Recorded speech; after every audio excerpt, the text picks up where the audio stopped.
Quiero hablar de un tema que seguramente será de las cosas más importantes que habré predicado en toda la vida.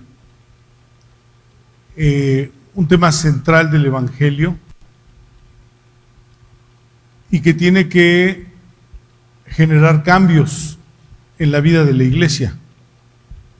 Porque la palabra de Dios tiene que normar la vida de la iglesia. A veces vivimos con un evangelio aparente que creemos que no está mal y que podemos vivir así. No sé si porque a veces pensamos que engañamos a Dios o que Dios es tolerante o compatible con nuestra forma licenciosa de vivir el evangelio. Pero este tema es central en el evangelio, en la vida de la iglesia. Es central, es esencial. Y habla de la sujeción como norma específica, como un propósito divino en la vida del creyente, sujeción. Y no quiero hablar de incondicionalidad no. Quiero hablar de sujeción. Algo que nos brincamos mucho en la vida, porque de manera natural no nos gusta vivir sujetos. Pero yo no sé por qué de pronto creemos que el evangelio lo podemos burlar. Si la Biblia ordena algo, a mucha gente no le ha importado lo que la Biblia diga. Si la Biblia exige algo, digamos como esos no de Dios, cuando dicen no se unan a un yugo desigual, es un no de Dios, que muchos creen que lo pueden burlar y que no va a pasar nada. Cuando realmente un no de Dios es radical.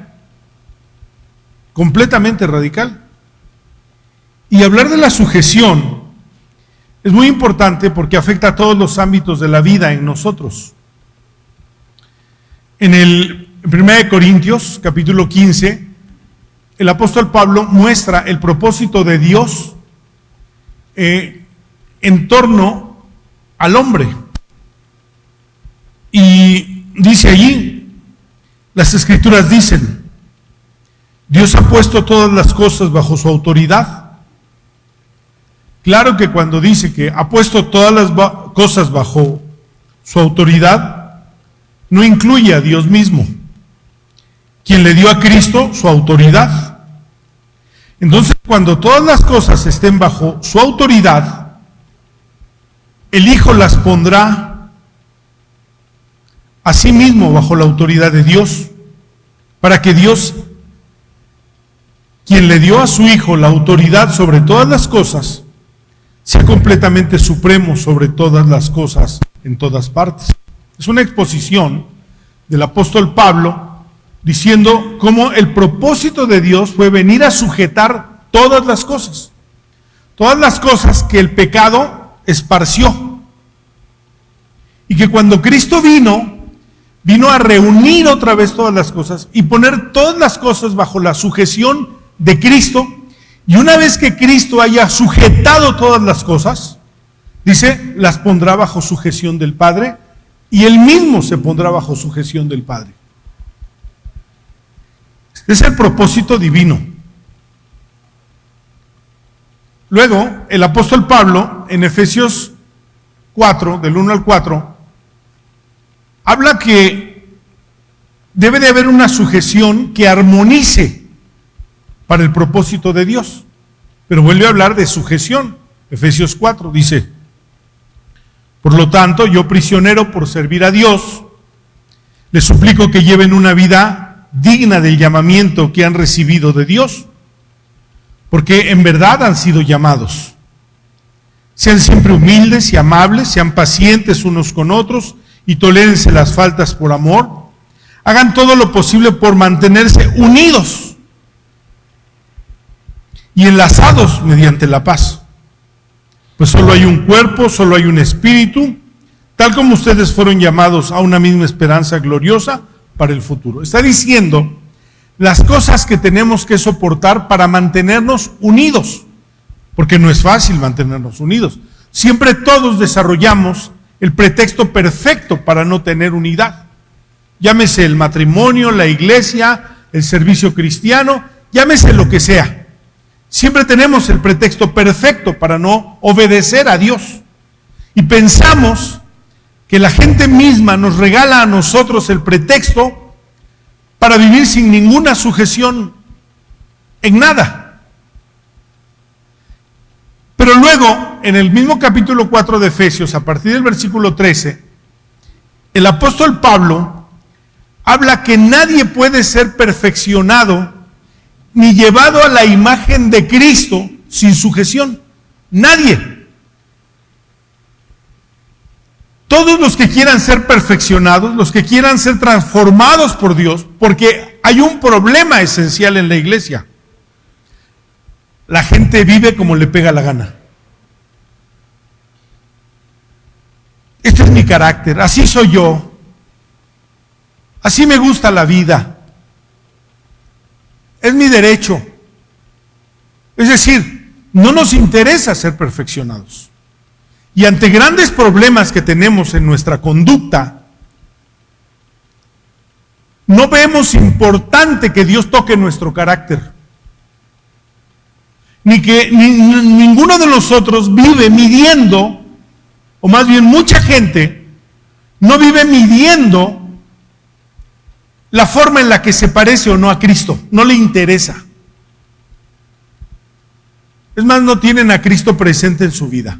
En las cosas que hacen, dicen, no lo tienen presente. Si son diferentes a Cristo, si no se parecen a Cristo, no les importa. Cuando debería de importarnos. Porque debemos de ser perfeccionados por Cristo.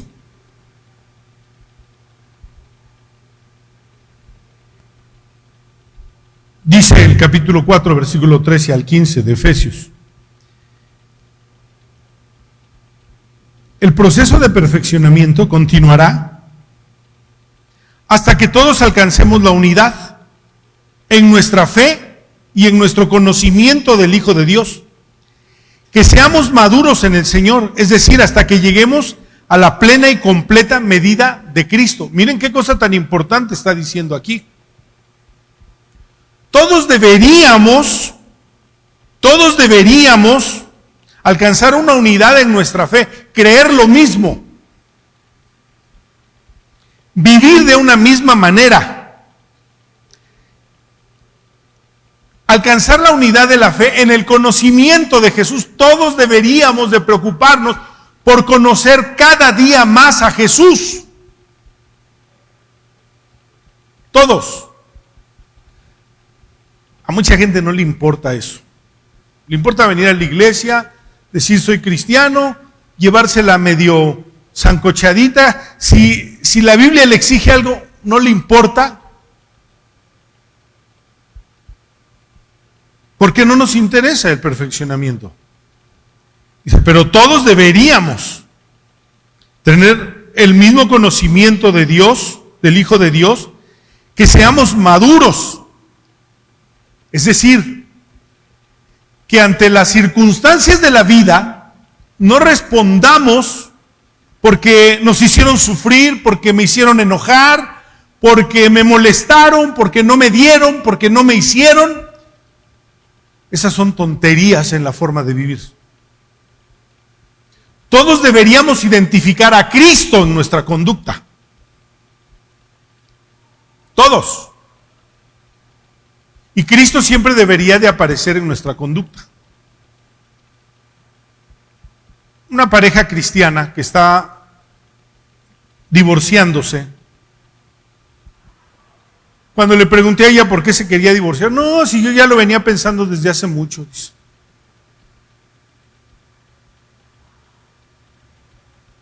¿Y tú? No, es que ella es un problema. ¿Y dónde está Cristo? ¿Dónde está Cristo? ¿Dónde aparece Jesús? Pues no aparece por ningún lado, porque no han crecido, porque la fe no se ha fortalecido, porque no tienen el conocimiento del Hijo de Dios. Yo entiendo, el divorcio no es un pecado, pero es un fracasotote. Eso es el divorcio. Y es un fracaso de la fe. Es un fracaso de nuestra fe. Es decir, nuestra fe ha fracasado.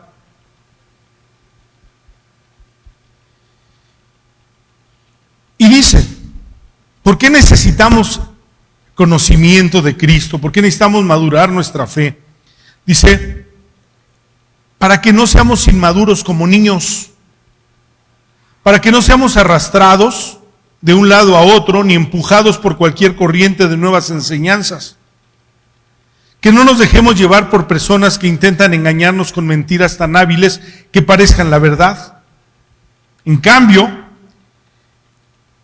hablaremos la verdad con amor, y así creceremos en todo sentido hasta parecernos más y más a Cristo, quien es la cabeza del cuerpo, que es la iglesia. Y por último, allí en Efesios, el 4, versículo 16, nos explica que la sujeción es importante para que funcionemos correctamente. Dicho de otra manera, la gente sin Cristo no funciona bien. Muchas cosas le fallan y tienen que ver con esto. La gente sin Cristo no funciona bien.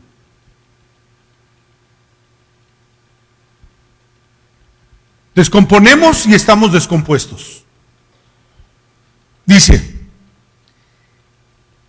Cristo hace que todo el cuerpo encaje perfectamente, uniéndolo.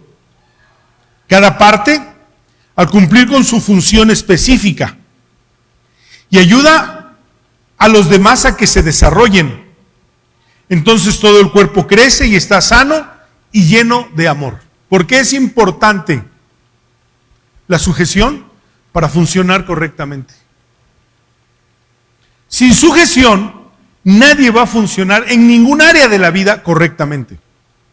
Si usted llega a su trabajo y dice, no, pues es que los patrones, es que a mí, es que ellos cómo viven bien y yo miren cómo vivo, pues vives como sembraste, así vives.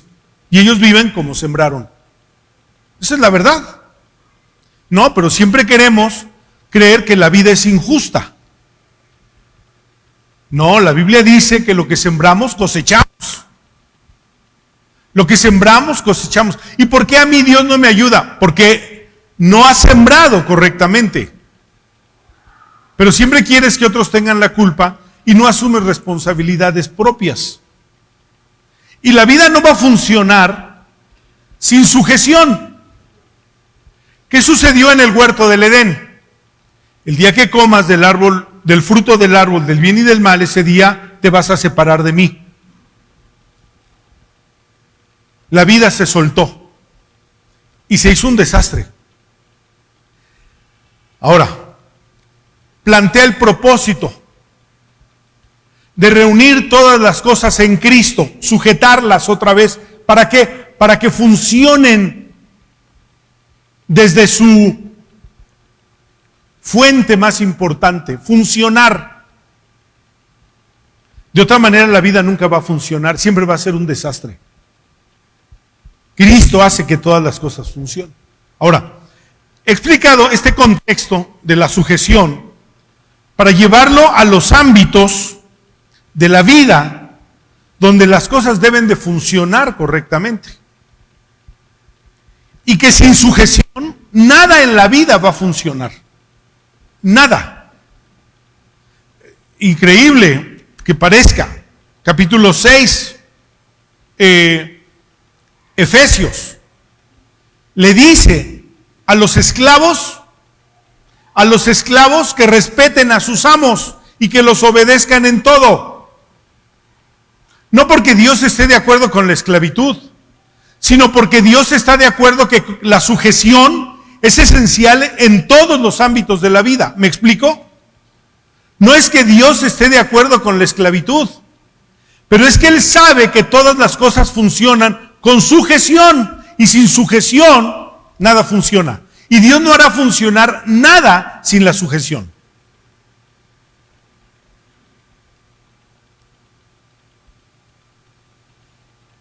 La sujeción en el cuerpo de Cristo. Es esencial, todos tenemos que sujetarnos al cuerpo. Autoridades, todos debemos de tener cabezas. Se los he explicado. Yo no soy autónomo en la iglesia. En lo personal yo represento la autoridad para usted. Pero en lo colectivo ustedes son la autoridad para mí. Las cosas son así. Todos tenemos que estar sujetos. Para que las cosas funcionen, tenemos que tener sujeción. El cuerpo de Cristo, la comunión, el servicio cristiano. No hay independientes. No hay independientes. Si alguien sirve en la iglesia, tiene que darle cuentas a alguien. Y discúlpenme, pero muchos piensan que al único que tienen que darle cuentas es al pastor. Están equivocados.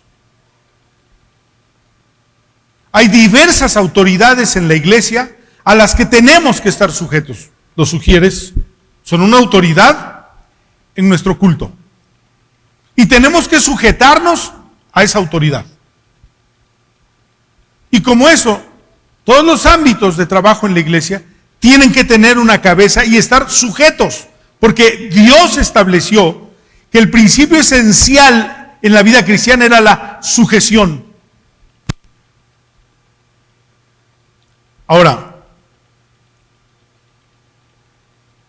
un punto muy importante, la familia. ¿Por qué tenemos tantos desastres familiares? Porque no practicamos la sujeción. Y entonces, el capítulo 5, versículo 21 de Efesios, antes de desarrollar el tema de las relaciones en la vida, establece un principio: sujétense los unos a los otros.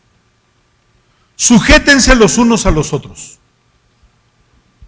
Y entonces habla: los hijos obedezcan en todo a los padres, a los esclavos sujétense a sus amos, y desarrolla el concepto del matrimonio como un concepto muy importante, porque va a representar ese concepto, la relación de Cristo y la iglesia.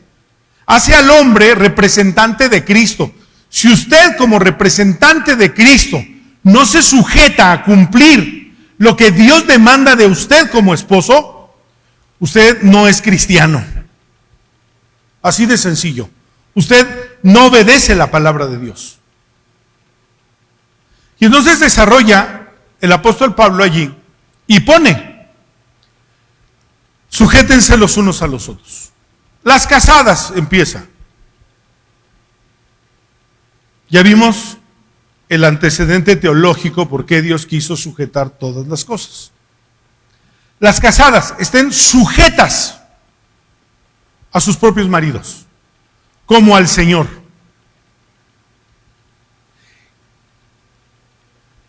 Y bueno, es un pasaje muy cuestionado. Seguramente el más desobedecido en el Evangelio. Y lo desobedecen las mujeres. Porque creen que no, es que yo puedo estar sujeta, pero no me voy a sujetar en todo. La Biblia dice: las casadas estén sujetas a su marido en todo. ¿Qué le parece? ¿Muy violento? Las casadas estén sujetas a su marido en todo. Pedro le da otro matiz: obedezcan a su marido en todo. Y los maridos, sujétense a su mujer. Y a los hombres no nos gusta hablar de eso. porque nos va mal. Pero dice, todos sujétense. Tratando una cantidad incontable de casos, de problemas en el matrimonio, he llegado a una conclusión. La gente en el matrimonio busca la felicidad. ¿Alguien no busca la felicidad en el matrimonio? ¿Todos buscamos la felicidad en el matrimonio? Mal hecho. El matrimonio no es para eso. Se lo voy a explicar, porque es importante.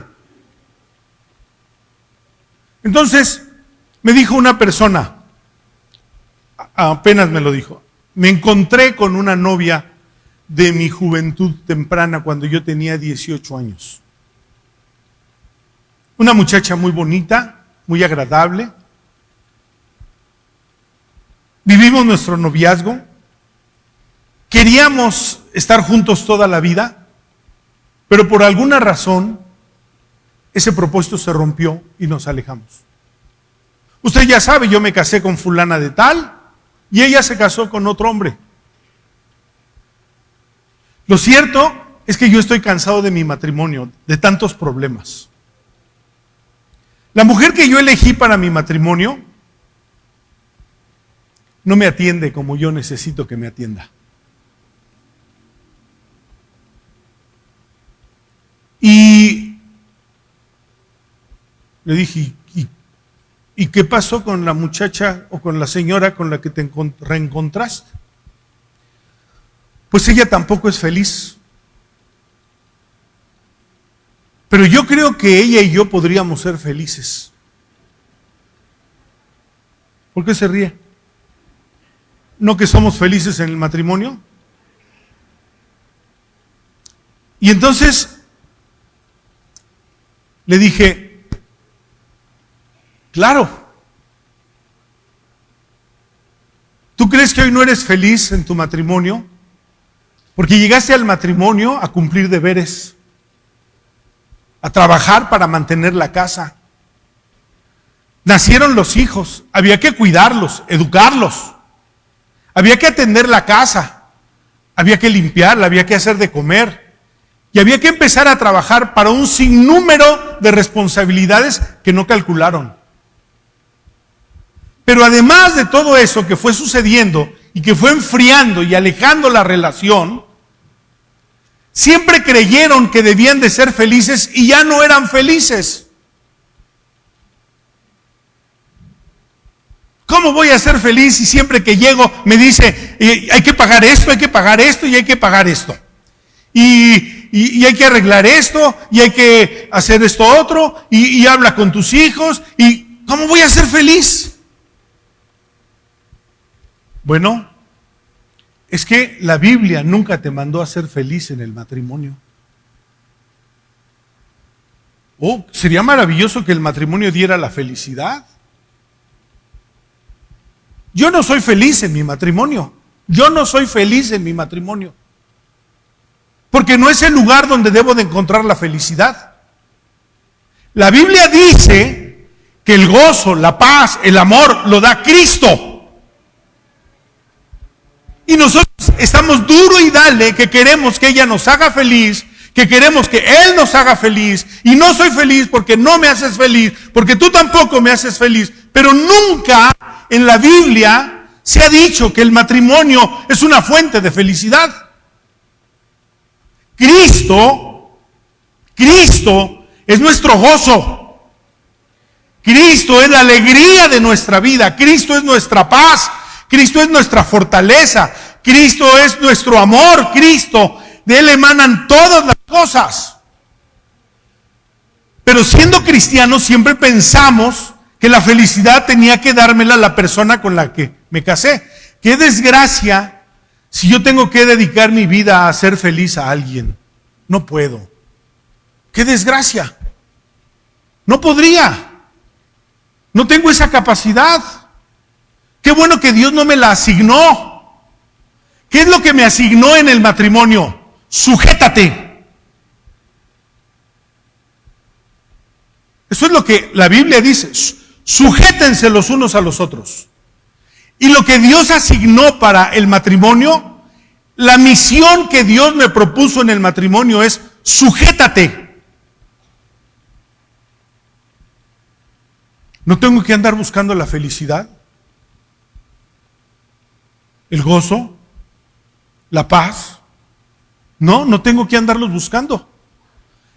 Básicamente Él me dijo en el matrimonio: sujétate. Ella debe de sujetarse obedeciendo. El objetivo de una mujer en la vida matrimonial es sujetarse y obedecer a su marido, le guste o no le guste. Es lo que la Biblia dice. Y no lo va a cambiar, y no lo ha cambiado nunca. El propósito de la mujer en el matrimonio es: sujétate en todo a tu marido.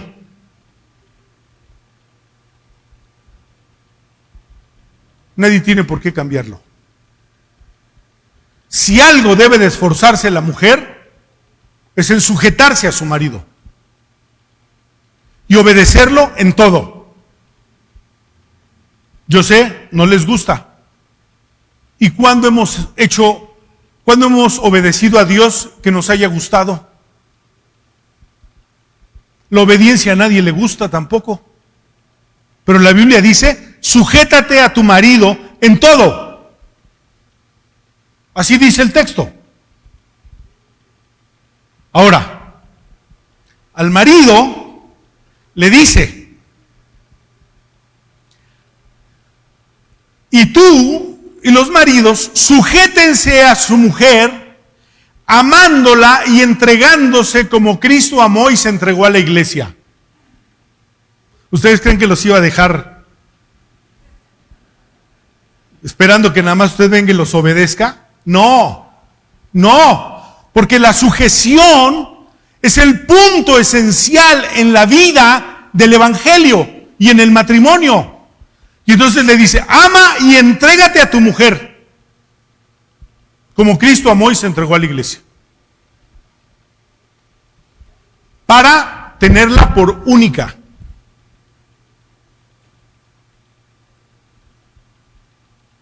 Esa es la sujeción. Sustentándola.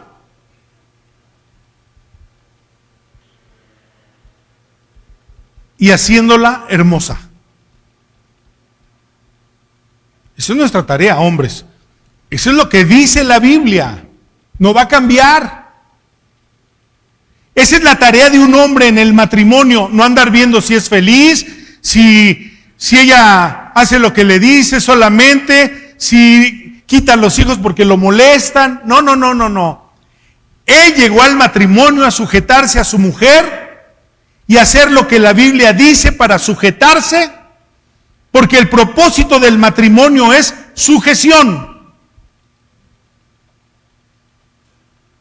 Ese es el propósito. Si a usted no le gusta,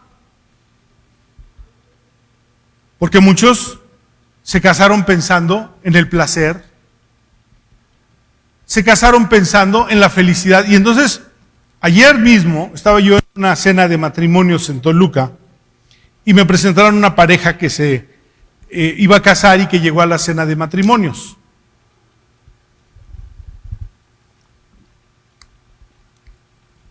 ¿Por qué te quieres casar? Porque me hace feliz. Imagínense.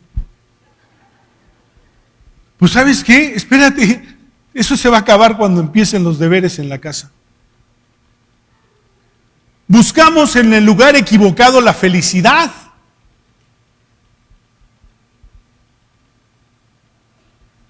No es ahí. ¿Por qué?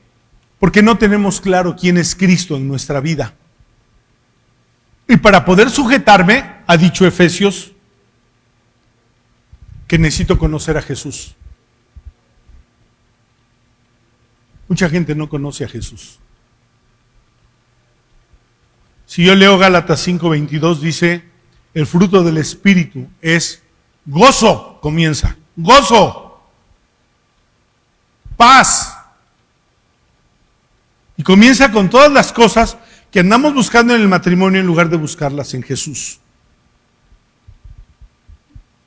Un cristiano correcto que busca a Jesús, que conoce a Jesús, que descubre a Jesús, que ama a Jesús, es un creyente feliz aunque tenga 1000 problemas en la casa. Pero él es feliz. ¿Por qué? Tiene a Jesús. Y ha encontrado la felicidad en el lugar correcto, en Cristo, no en el matrimonio. Al matrimonio, sujétate. En Cristo encuentra tu paz, el amor, el gozo, la felicidad, el contentamiento. Jesús es para eso.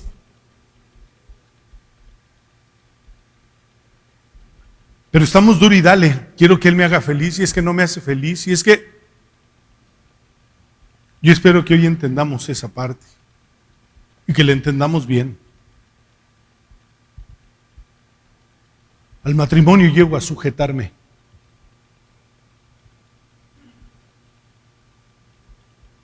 Por eso Malaquías 2:14 dice, habiendo en él abundancia de espíritu, de 2 hizo 1 en el matrimonio. Porque no son uno mientras no se sujeten.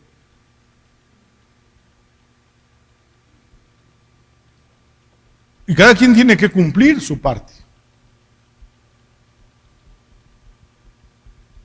Mi tarea no es que me amen, mi tarea es amar. Pero aún así usamos estas frases del mundo. Si me aman, amo. Y si no me aman, no amo. No, mi tarea es amar. Por eso los desastres en el matrimonio, en la iglesia. Porque no tenemos los conceptos claros y definidos para que la vida funcione. Y entonces vivo un matrimonio sin Cristo porque busco servirle a Jesús, pero no conocerlo. Le voy a decir algo. Nadie debería de servir en la iglesia si no se sujeta a su pareja, a su cónyuge. Nadie, porque solo va a llegar a hacer daño. Sería bueno preguntarle a la pareja del que quiere servir si se sujeta o no se sujeta. Y si no se sujeta, no puede servir. ¿Por qué? Pablo lo enseña en 1 de Timoteo. No crean que estoy tratando de cambiar las reglas arbitrariamente. Cuando Pablo en el capítulo 3 de 1 de Timoteo está hablando del pastorado, del obispado, del pastorado, de la diaconía, primero su casa, dice. Y hay gente que es un desastre en su casa y quiere servir en la iglesia. No más. No más. Puede tener mucho entusiasmo, tener mucha capacidad, pero si no funciona en la sujeción de su matrimonio, no puede servir en la iglesia. Porque la sujeción es esencial en el Evangelio.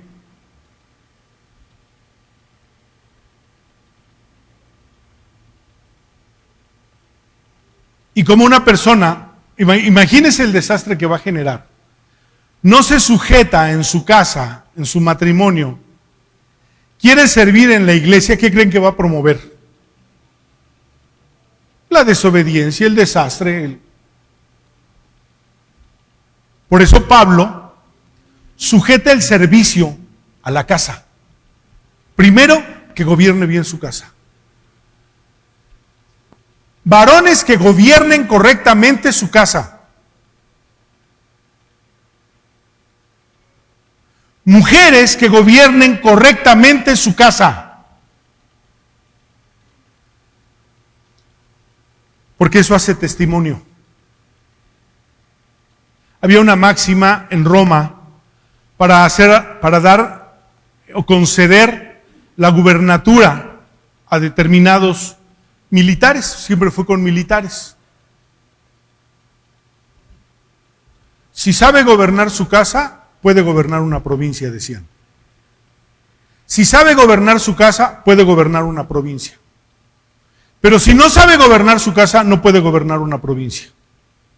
Ahora, yo no estoy hablando de mi pensamiento, de mi forma de ver la vida. Estoy diciendo cómo la Biblia habla de la sujeción y cómo todo parte de la sujeción.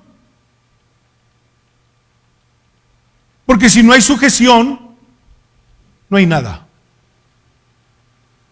Dios no nos llamó a ser evangélicos, nos llamó a obedecer la fe.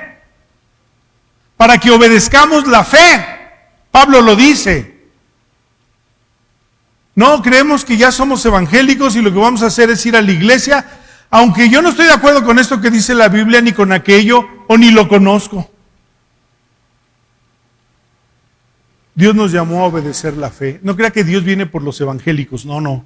Jesús no viene por los evangélicos. Jesús no viene por los evangélicos.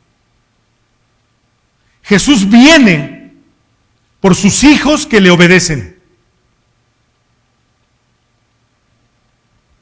No tiene otra variable. Entonces, cuando yo hablo de el matrimonio no como un lugar que provee la felicidad, es solo para enfocar el lugar correcto donde la felicidad se encuentra, en Cristo. Un hombre que es feliz puede enfrentar muchas batallas, pero con el gozo del Señor. Pablo decía, gócense. Otra vez les digo, gócense. El gozo del Señor es nuestra fortaleza. Pero entendamos correctamente lo que el matrimonio no es y lo que el matrimonio sí es. Es el punto de sujeción de la vida.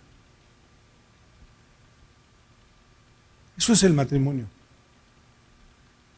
Claro, marca un equilibrio la Biblia, porque le dice a los dos que se sujeten. No se puede sujetar uno.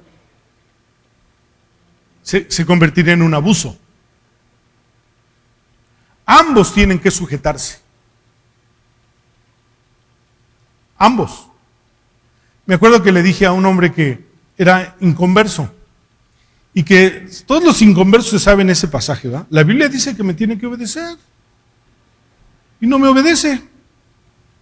Y entonces me lo presentó la esposa, él es mi esposo, y usted es el que se sabe ese pasaje, le digo, de que ella tiene que obedecerlo. Y me dijo, ¿o no dice así la Biblia? Digo, sí, le digo, nomás que le faltan unas cuantas cosas que se las voy a leer yo ahorita.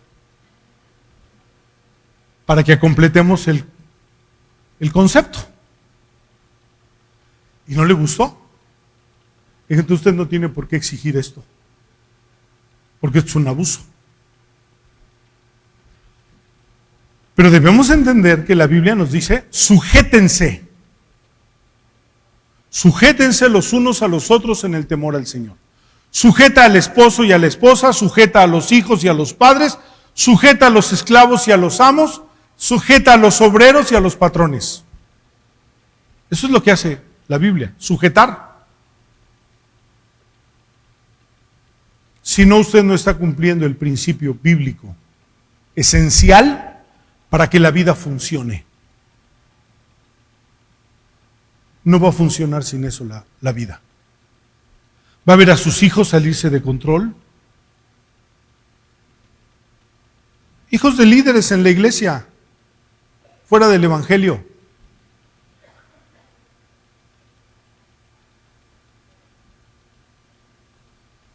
¿Por qué fueron líderes? Si no se sujetaron y no sujetaron a nadie. Esto tiene que cambiar en la iglesia. Líderes sujetos. Porque líderes que no dan testimonio de sujeción en su casa, no los necesitamos en la iglesia. ¿Es justo o no? ¿Es justo o no? Es lo que la Biblia está diciendo. Bueno, que a veces el pastor está abrumado, y como está abrumado, pues no importa, tú échame la mano, aunque andes como andes por allá, tú échame la mano aquí, tú échame la mano allá. No. Eso daña a la iglesia, daña el testimonio de la iglesia. El testimonio de la iglesia ha sido quebrantado.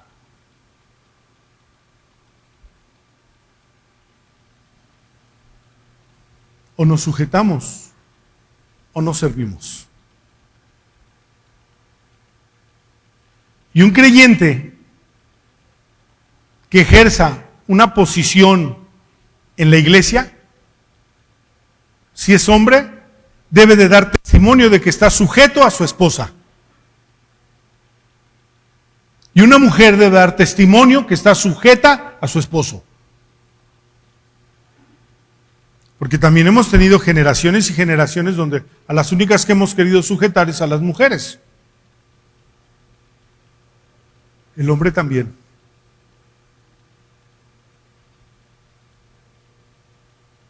El hombre también. Es la sujeción,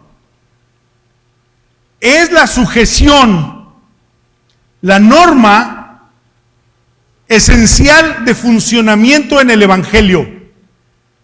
Llego al Evangelio, me sujeto a Cristo, obedezco la fe.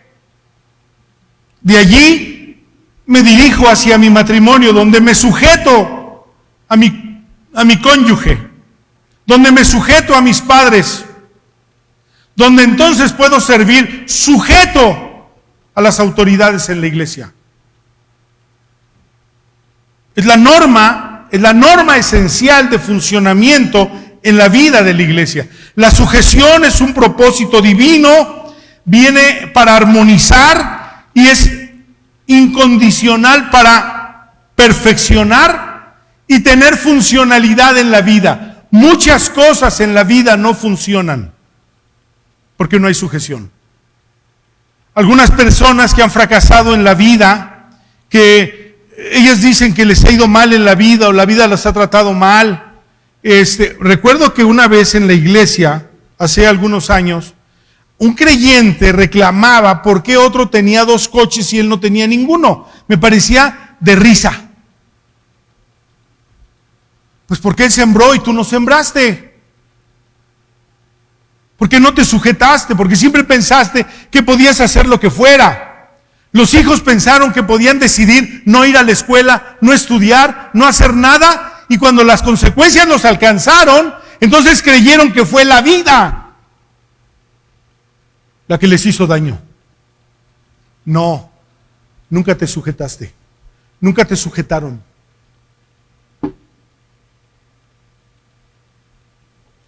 Y la Biblia dice, para los hijos, en el capítulo 2, versículo 24 de Génesis, los hijos no pueden romper la sujeción de los padres hasta que se casen.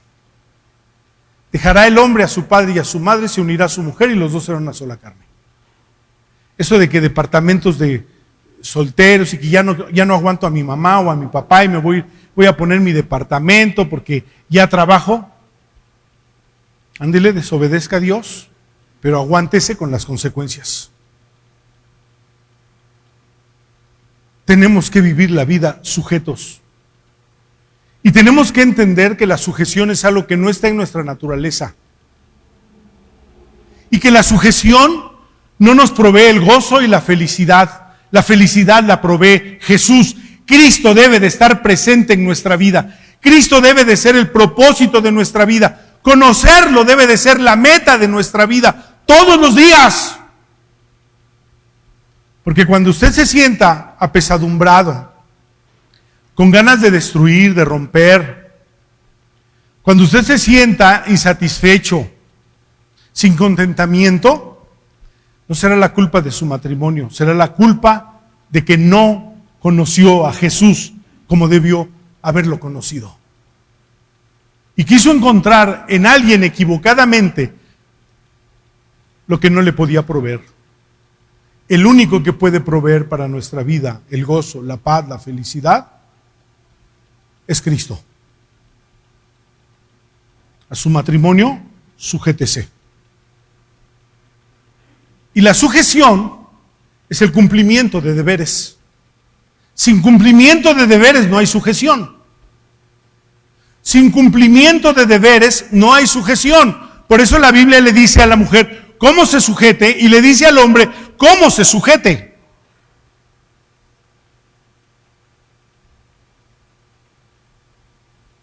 Porque la sujeción es un cumplimiento de deberes cristianos.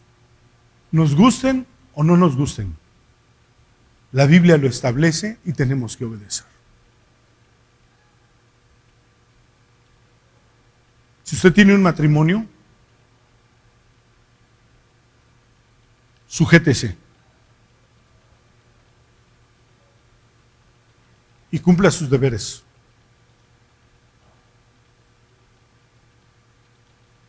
Y si se siente mal emocionalmente o se siente deprimido o triste, vaya y busque a Jesús. Y encuentre en Él lo que el matrimonio no le va a dar. Porque el matrimonio no está hecho para eso. Jesús está para ser nuestro gozo. Entonces el apóstol Pablo en Efesios 1 dice, en Él estamos completos y Él es la plenitud de aquel que todo lo llena en todos. Él es la plenitud de aquel que todo lo llena en todos. En su matrimonio, sujétese. En el servicio cristiano, sujétese. Y dé testimonio. Cierre sus ojos.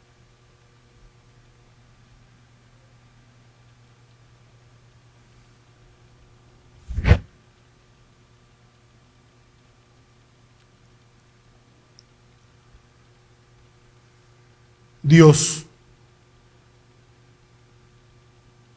¿cómo nos cuesta trabajo ser entendidos?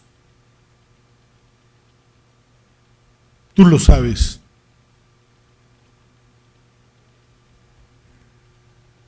Pero que tu palabra nos traiga entendimiento, Señor. Que tu palabra nos traiga entendimiento.